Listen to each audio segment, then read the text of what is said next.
Ma'am నమస్తే అండి. నమస్తే.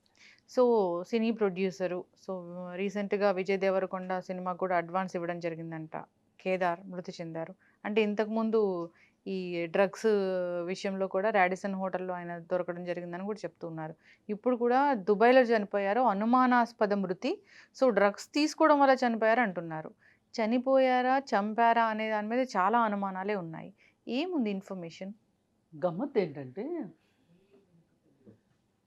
ఎవరి ఎవరి గురించైనా హ్మ్. ఒక ఇన్ఫర్మేషన్ అనేది ఉంటది హ్మ్. నెట్‌లో. హ్మ్. మనము చూస్తున్నాం గదా! ఆ! ఎంత చిన్న వాళ్ళదైనా హ్మ్. ఒక ఇన్ఫర్మేషన్ ఉంటది. హ్మ్. అతనెవరు? తల్లిదండ్రులెవరు? హ్మ్. ఏ ప్రాంతం నుంచొచ్చాడు? హ్మ్. ఏం చదువుకున్నాడు? అలాంటి వివరాలు హ్మ్. ఉంటాయి. హ్మ్. అయితే గమ్మత్తుగా ఇప్పుడు ఈ కేదారు హ్మ్. అసలు ఊరేది అనేది ఇంతవరకు ఎక్కడ న్యూస్‌లో రావట్ల. ఓహ్! కేవలం కేదార్, కేదార్, కేదార్ అంటున్నారు. హ్మ్. అసలు ఈ ఆకాశంలో నుంచి ప్రొడ్యూసర్ ఎట్లా ఊడిపడ్డాడబ్బా అంటే అర్థం కావట్ల. హ్మ్. ఇప్పుడు మామూలుగా ఒక మనిషి లైఫ్ స్టైల్‌ని బట్టి, హ్మ్. అతని స్పెండింగ్ చేసే విధానాన్ని బట్టి, హ్మ్. అతనికి ఉన్న చుట్టూ ఉన్న స్నేహితుల్ని బట్టి, హ్మ్. అంటే అతను ఎవరితో కలుస్తున్నాడు, హ్మ్. ఎవరితో ఉంటున్నాడు, చేస్తున్న బిజినెస్‌లను బట్టి హ్మ్. వాళ్ళ ఫైనాన్షియల్ స్టేటస్‌ని మనం అంచనా వేయొచ్చు. అంచనా వేయొచ్చు. హ్మ్. మరి ఇప్పుడు ఈ కేదారు ఏమేం చేస్తున్నాడు హ్మ్. అంటే, ఓ పక్క సినిమా ప్రొడ్యూసరు, హ్మ్. ఓ పక్క పెద్ద పెద్ద కార్లు కొని హ్మ్. వాటిని రెంట్‌కిచ్చే బిజినెస్ చేస్తాడు. హ్మ్. ఓ పక్కన డ్రగ్స్ బిజినెస్ చేస్తాడని హ్మ్. తెలిసింది. హ్మ్. ఏం, మళ్ళీ ఇంకో పక్క ఆహ్, స్థిరాస్తి వ్యాపారం, హ్మ్. రియల్ ఎస్టేట్ చేస్తాడంట. హ్మ్. పైగా ఇక్కడ గూడా గాదు, హ్మ్. దుబాయ్‌లో చేస్తాడంట. హ్మ్. దుబాయ్‌లో. దుబాయ్‌లో. చనిపోయింది కూడా దుబాయ్‌లోనే ఇప్పుడు. చనిపోయింది గూడా దుబాయ్‌లో. అసలు దుబాయ్‌లోనే అత్యంత ఖరీదైన ప్రదేశంలో అతనికి ఫ్లాట్ ఉంది. హ్మ్. ఆ ఫ్లాట్‌లో ఆయన ఉండటమే గాకుండా ఇండియా నుంచి వెళ్ళిన వాళ్ళని, ఆయన బిజినెస్‌లకు సంబంధించిన వాళ్ళని ఆహ్, హ్మ్, తన ఇంట్లో ఉంచుకుంటాడంట. హ్మ్. ఇయన్నిటిని కాకుండా హ్మ్. అతను ఎవరికో బినామీ అంట. హ్మ్. ఎవరికో బినామీ అంట అని ఎందుకు అనాల్సొస్తుంది? హ్మ్. మరి ఇప్పుడు ఇందాక నేను చెప్పిన ఆ క్వాలిటీస్ ఉన్నాయి చూడండి. హ్మ్. ఇవన్నీ హ్మ్. ఇట్లాంటివన్నీ చేసే వాళ్ళకి ఒక బ్యాక్‌గ్రౌండ్ ఉంటది. హ్మ్. ఏ బ్యాక్‌గ్రౌండ్ లేకోకుండా హ్మ్. సొంత విమానంలో తిరగగలిగే కెపాసిటీ హ్మ్. ఎలా వస్తది ఒక వ్యక్తికి? హ్మ్. అయితే సంపన్న కుటుంబం నుంచైనా రావాలి. అవును. లేదు అనుకుంటే స్మగ్లింగ్ బిజినెస్ చెయ్యాలి. హ్మ్. ఆహ్, అడ్డదారులే ఏదైనా. అడ్డదారులే. హ్మ్. డ్రగ్స్ బిజినెస్ చెయ్యాలి. హ్మ్. ఇవన్నీ చెయ్యాలి. హ్మ్. మరి ఏం చేసి కేదార్ ఇవాళ హ్మ్. చాలా పెద్ద కంపెనీల్లో హ్మ్. దాదాపు దగ్గర దగ్గర 9 కంపెనీల్లో డైరెక్టర్‌గా ఉన్నాడంట. హ్మ్. ఇంకేయో పోస్టులు చెప్తున్నారు. హ్మ్. అయితే లాస్ట్ ఇయర్ వరకు అతను హైదరాబాద్‌లోనే ఉండేవాడు. హ్మ్. సినిమాలు ప్రొడ్యూస్ చేస్తా ఉండేవాడు. అయితే హఠాత్తుగా దుబాయ్‌కి మకాం మార్చాడు. హ్మ్. ఎందుకు అంటే రాడిసన్ బ్లూ హ్మ్. హోటల్‌లో హ్మ్. డ్రగ్ దందా హ్మ్. దొరికింది. హ్మ్. పెద్ద రాకెట్ పెద్ద అదసలు. ర్యాకెట్ దొరికింది. దొరికినప్పుడు ఈ కేదార్‌ని ఏమన్నారంటే హ్మ్. ఇతను పెడ్లరు అన్నారు. హ్మ్. కానీ తమాషాగా హ్మ్. చార్జ్ షీట్ వేసేటప్పటికి హ్మ్. ఇతను కన్జ్యూమరు అని మార్చారు. ఓహో! అంటే పోలీస్ డిపార్ట్‌మెంట్‌లో హ్మ్. ఎవరో, లేదంటే పాలిటిక్స్‌లో ఎవరో ఈయనకి బాగా కావాల్సిన వాళ్ళు, హ్మ్. ఈయన ఇన్‌ఫ్లుయెన్స్ చేయగలిగిన వాళ్ళు హ్మ్. ఉంటేనే గదా అలా చేయగలిగేది. ఒక అవును. సామాన్యుడికైతే చెయ్యని నేరాలకే ఇరుక్కునే రోజులు ఈ రోజులు. హ్మ్. ఆ! చేసిన నేరాలను తప్పించుకోగలుగుతున్నాడు అంటే అతను ఎంత సమర్థుడో మనకర్థం హ్మ్. అవుతుంది. మరి ఇక అప్పటినుంచి మరి హైదరాబాద్‌లో కేసులు తిరగదోడతారనో, హ్మ్. లేతే మొహం చెల్లకనో దుబాయ్‌కి మారిపోయాడు. అయితే ఇంకా కొంచెం తవ్వి తీస్తే ఇతని గురించి తెలిసిందేంటంటే, చాలామంది సినీ ప్రముఖులు, హ్మ్. రాజకీయ ప్రముఖులు, నల్లధనం ఉన్న వాళ్ళకి హ్మ్. ఇతను ఆహ్, హ్మ్, ప్రాపర్టీ మేనేజ్‌మెంట్ చేసి పెడతాడంట. హ్మ్. అంటే వీళ్ళ డబ్బుల్ని, హ్మ్. వీళ్ళ ప్రాపర్టీస్‌ని వేరే దేశాల్లో ప్రాపర్టీస్ కొనటము, హ్మ్. వాటిని మెయింటెనెన్స్ చేయటము, అలాగే పెద్ద పెద్ద కంపెనీల్లో వీళ్ళతోటి వాటాలు పెట్టించటము. హ్మ్. అంటే పెట్టుబడులు పెట్టించటము, హ్మ్. ఇవన్నీ చేస్తా ఉంటాడంట. ఈ చేస్తా ఉన్న క్రమంలో పెద్ద బిజినెస్సే. పెద్ద బిజినెస్సే. హ్మ్. పెద్ద బిజినెస్ కాకపోతే హ్మ్. కార్లు అద్దెకిచ్చుకునేవాడు. హ్మ్. ఎంతైనా కార్లు అద్దెకిచ్చుకునేవాడే. హ్మ్. అది పెద్ద పెద్ద కార్లు కొని అద్దెకిచ్చినా అది ఒక రకంగా చూస్తే ఇప్పుడు ఈ మిగతా బిజినెస్లు అన్నిట్లో పోలిస్తే ఇది చిన్న బిజినెస్. అవును.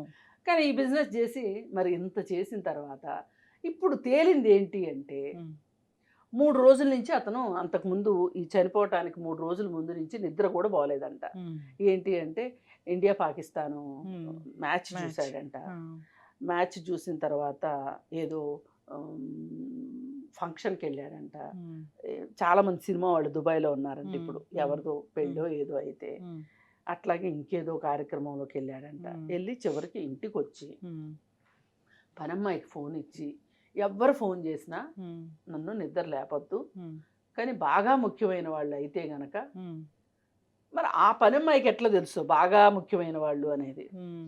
రాసి ఉంటదేమో మొబైల్లో. ఏమో మరి. ఉమ్, అప్పుడైతేనే నన్ను నిద్ర లేపు అని చెప్పి నిద్రపోయాడంట. ఉమ్, ఒకే ఫోన్ నెంబర్ పదే పదే పదే పదే ఫోన్ వస్తుందంట ఒకే నెంబర్ నుంచి. అందుకని ఆవిడ ఏం చేసిందంటే ల్యాప్టాప్ అని వచ్చి చూస్తే చచ్చిపోయి ఉన్నాడు. ఓ, ఇప్పుడు దానికి ప్రాథమికంగా అనుకున్నది ఏంటంటే అతను డ్రగ్స్ ఓవర్ డోస్ తీసుకున్నాడు అని. ఉమ్, కానీ నేనైతే నమ్మను. ఉమ్, ఎందుకంటే ఎవరు ఓవర్ డోస్ తీసుకుని చచ్చిపోయే వాళ్ళు కూడా ఉంటారు. ఉమ్, ఈ 17, 18 ఇయర్స్ పిల్లలు ఉంటారు చూడు, ఉమ్, వాళ్ళకి ఆ కొత్తలో సరదాలో ఉమ్, ఎంత తీసుకుంటే ఏమవుతుంది అనేది తెలియక చాలా తీసుకుని చనిపోయిన వాళ్ళు నాకు 2, 3 తెలుసు. అలా చనిపోయిన వాళ్ళు బాగా సంపన్న కుటుంబాలే ఉమ్, చనిపోయారు పిల్లలు. ఏం చేస్తారు చనిపోతే? ఇప్పుడు మ్మ్. గోవా వెళ్తారు ఫ్రెండ్స్తో కలిసి, అక్కడ హోటల్ రూమ్లో కూర్చుని ఇంకొంచెం తీసుకుందాం ఇంకొంచెం తీసుకుందాం అని తీసుకున్నారు అనుకోండి, ఓవర్ డోస్ అయి చచ్చిపోతారు. అవును. కానీ ఈ వయసు వాళ్ళు అట్లా ఓవర్ డోసు అంటే అతనికి డ్రగ్స్ గురించి బాగా తెలుసు. ఉమ్, తెలిసిన అతను ఎట్లా తీసుకుంటాడు ఆ వయసు అతను? ఉమ్, ఇతన్ని ఎవరికో బినామీ అయితే ఉమ్, వాళ్ళని మోసం చేశాడు అని, ఉమ్, అందుకే వాళ్ళే చంపేశారు అని. ఉమ్, ఇప్పుడు అతని పక్కన ఫ్లాట్లో ఉమ్, నిజామాబాద్కు చెందిన ఒక మాజీ ఎమ్మెల్యే, రంగారెడ్డి జిల్లాకి చెందిన ఒక మాజీ ఎమ్మెల్యే, ఉమ్. ప్లస్ ఎవరో ఒక హై ప్రొఫైల్ లేడీ కూడా ఉన్నారంట దుబాయ్లో. దుబాయ్లో. ఉమ్, కలిసి ఉన్నారంట వీళ్ళంతా. ఉమ్, ఇది ఇప్పుడు తెలుస్తున్నది. ఈ మ్మ్. హై ప్రొఫైల్ లేడీ ఎవరు, ఉమ్, ఈ 2 ఎమ్మెల్యేలు ఎవరు, ఉమ్, వాళ్ళల్లో ప్రముఖంగా వినిపిస్తున్న పేరు మ్మ్. పైలట్ రోహిత్ రెడ్డి పేరు. ఉమ్, సరే, పైలట్ రోహిత్ రెడ్డి ఇవాళ ఒక వీడియో రిలీజ్ చేశాడు, మ్మ్. ఆడియోను. ఉమ్.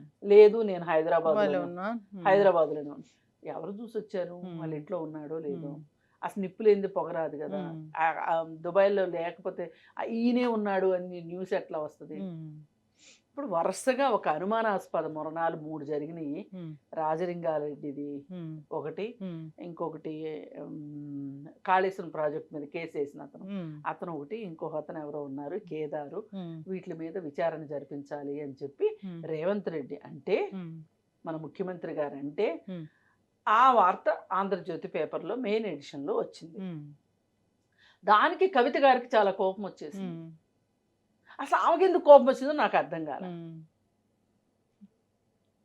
ఆమె కోపం వచ్చేసింది. ఇలాంటి వార్తలా రాసేది, ఉమ్, ఇలాంటి వార్తలా రాసేది.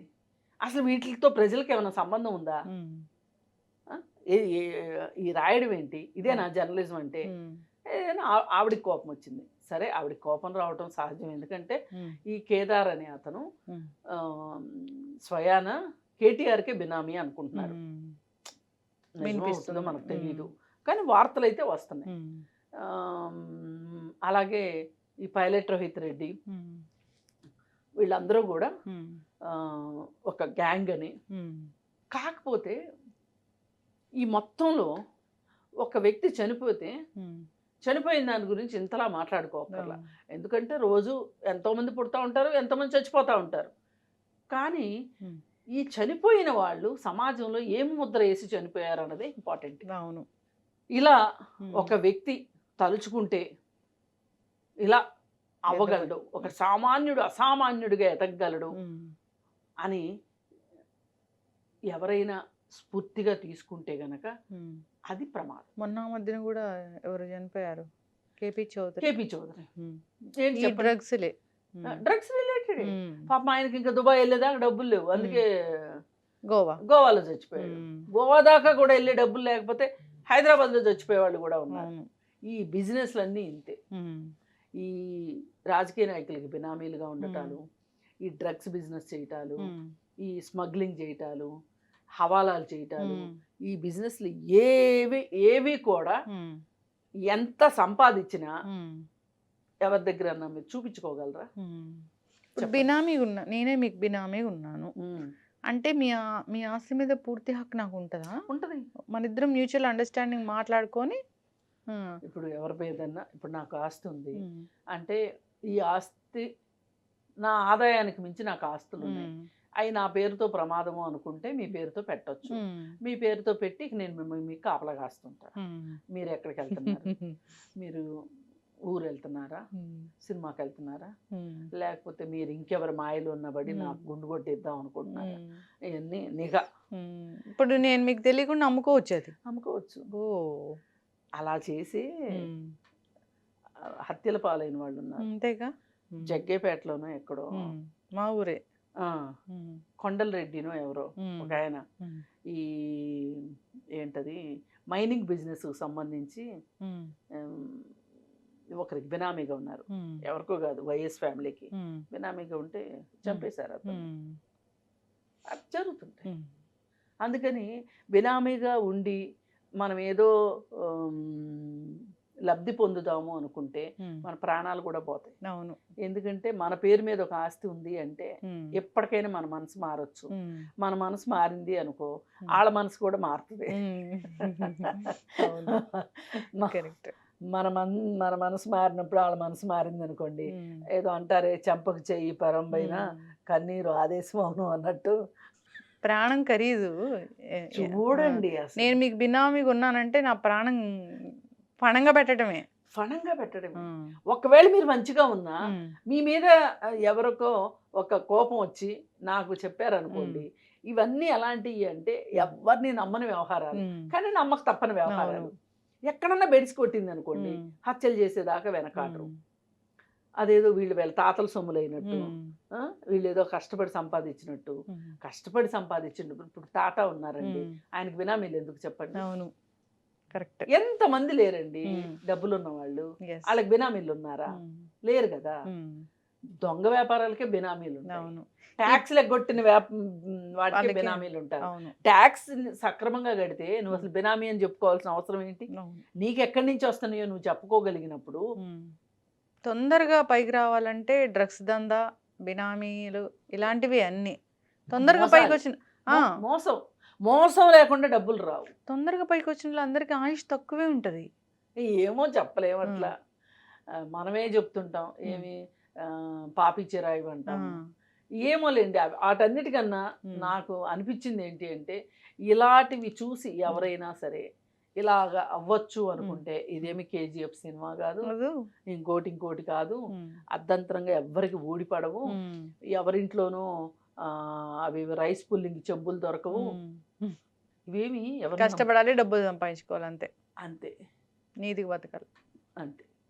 ఇప్పుడు ఇది ఫైనల్గా ఈ కేసు ఏమవుతుందో, అక్కడ నుంచి మళ్ళీ ఇక్కడ రావడము. ఇప్పుడు దుబాయ్లో ఉన్న చట్టాలు ఎట్లా ఉన్నాయంటే చాలా సీరియస్గా ఉంటాయి వాళ్ళ చట్టాలు. ఇప్పుడు సహజ మరణం అయినా సరే, హాస్పిటల్లో మరణించినా సరే, ఇప్పుడు మన ఇంట్లో ఎవరైనా చనిపోయారు అనుకోండి, ఏముండదు, మనకి ఏమి ఇబ్బంది ఉండదు దానివల్ల. ఎవరన్నా కంప్లైంట్ చేస్తే తప్పితే. లేదు హాస్పిటల్లో చేరారనుకోండి, చనిపోయారనుకోండి, హాస్పిటల్లో చేరి వైద్యం చేయించుకుంటూ, అప్పుడు పోలీస్ కేసుతో పని ఉండదు. కానీ దుబాయ్లో ఎవరు హాస్పిటల్లో చేరి చనిపోయినా పోలీస్ క్లియరెన్స్ ఇవ్వాలి. ఆ క్లియరెన్స్ కోసమే ఎదురు చూస్తున్నారు. మామూలుగా అయితే ఏ కేసులో అన్నా అయితే కనుక 24 గంటల లోపు వచ్చేస్తంట. ఇది ఇప్పుడు 2 రోజులు 1.5 డే అయింది అంటున్నారు, ఇంతవరకు రాలేదు. మరి ఏం జరుగుతుంది? మరి ఎక్కడో ఒక్క చోట ఒక్క న్యూస్లో మటుకు అతనికి ఒక భార్య కూతురు ఉన్నారు అని అన్నారు. ఇంతవరకు అయితే మరి పేపర్లో అయితే రాయలేదు ఆ న్యూస్, ఏదో మన వాట్సాప్ యూనివర్సిటీలో న్యూసే ఉన్నారు అని. ఉన్నారో లేదో కూడా తెలియదు. ఏదేమైనా ఇట్లా గాలికి వచ్చిన వాళ్ళు గాలికే పోతారు అన్నట్లు అయింది. ఇలాంటి ఎగ్జాంపుల్ తీసుకోవాల్సిన అవసరం ఇట్లాంటి వాళ్ళు కాదండి మనకి స్ఫూర్తినిచ్చేవాళ్ళు. విజయానికి తాత్కాలిక మెట్లు కానీ లేకపోతే దగ్గరదారులు కానీ ఉండవు. ఖచ్చితంగా కష్టే ఫలి. చక్కటి ఇన్ఫర్మేషన్ మ్యామ్, ధన్యవాదాలు.